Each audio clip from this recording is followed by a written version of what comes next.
What is up, my friends? Liverpool have beaten Pep Guardiola's Manchester City by a goal to nil, and the most satisfying part of it all, we absolutely deserved it.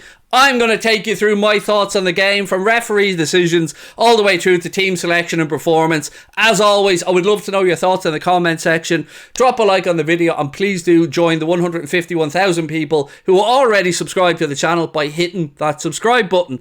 Look, my friends, do I have any sympathy for Manchester City around the goal? Absolutely not. And it is not because of my absolute despising of Manchester City. It's because, and even City fans will have to admit this, it should have been a corner to Liverpool. So the fact that the officials not only denied Ederson a magnificent save from Mohamed Salah, but made a mess of the call that led up to the City goal that was disallowed.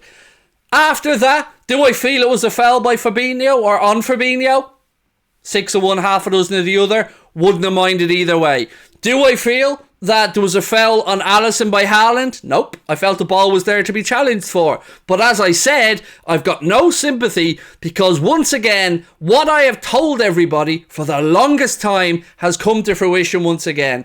You can come in and slag us when we moan about refereeing decisions like you do week in and week out. But I have said and I have warned, these things are cyclical. They will come back to bite you in the backside. And once again today, we've seen a set of officials not fit for purpose. And I'm saying this as a winning fan today. They're awful. Anthony Taylor, shocking.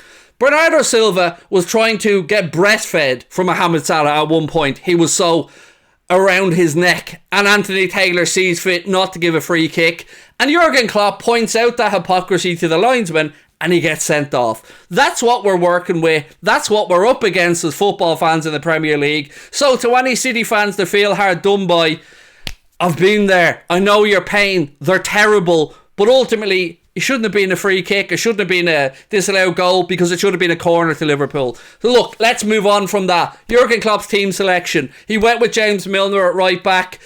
And fair to say, a lot of people were worried. But you know what? That back line, marshalled by Joe Gomez and Virgil van Dijk today, was absolutely impeccable. Robertson was at it. Milner was at it.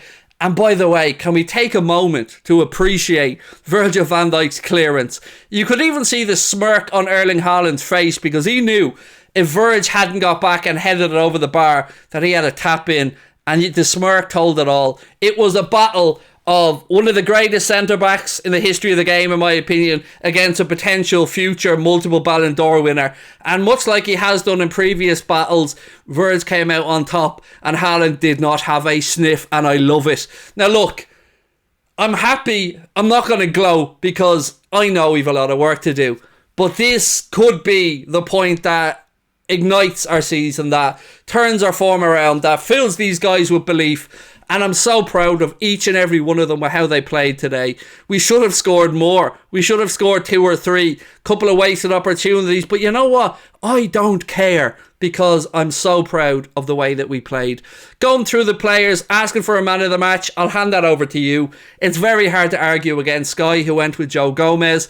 But ultimately, I think anybody as a neutral, or even as a Manchester City fan, I hope, watching that game, I like to think we'll see how I've seen it, in that I think Liverpool were deserving of their victory today. I didn't for 1 minute see it coming all week. In fact, I predicted a Liverpool loss in my prediction during the week, but based on the performance today, I don't know City well enough to know if Manchester City fans feel that maybe Guardiola overthought it, was too cautious, didn't do enough changes in game. But I tell you what, I think our manager got it absolutely spot on, and that's all that I can really focus on.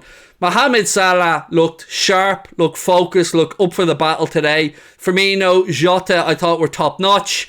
I think the lads who came on as well, we often speak about the substitutions, I think they all added to the performance. Darwin probably could have had one, assisted one. And look, it could have cost us some of those misses, but it didn't, and we won. And I heard the crowd was amazing. Obviously, I watched the game on mute because I'm doing watch-alongs. The chat was telling me the crowd were absolutely bouncing. Stonage was in there as part of it. But, oh, Wayne, what a day. And Arsenal fans, you're welcome. You're welcome. Because that makes Arsenal obviously a little bit further ahead now in the title race, but look, all I care about is 3 points and hopefully a much needed morale boost for these boys. We have some games coming up over the next few weeks that you would believe that we can win. Starting off obviously West Ham midweek, hopefully we can get the result there. Then it's Forest early kickoff on the Saturday, followed by Leeds to end the month on a Saturday night kickoff.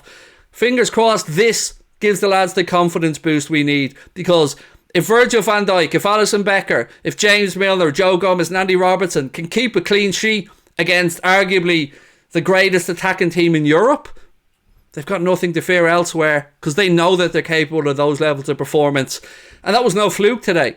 We're not sitting here talking about Manchester City battering our goal, Alisson making worldly save after worldly save. As I said, surprising as it might be, we 100% deserved the victory today. So look, I don't want to get carried away because we've had false dawns before, but ultimately, as I keep saying, that should be the catalyst. That should be the thing that Jurgen Klopp nails to the dressing room wall now, to turn, as the cheesy phrase goes, doubters into believers. And you know what? I was a doubter. This week, I doubted that they had it in them.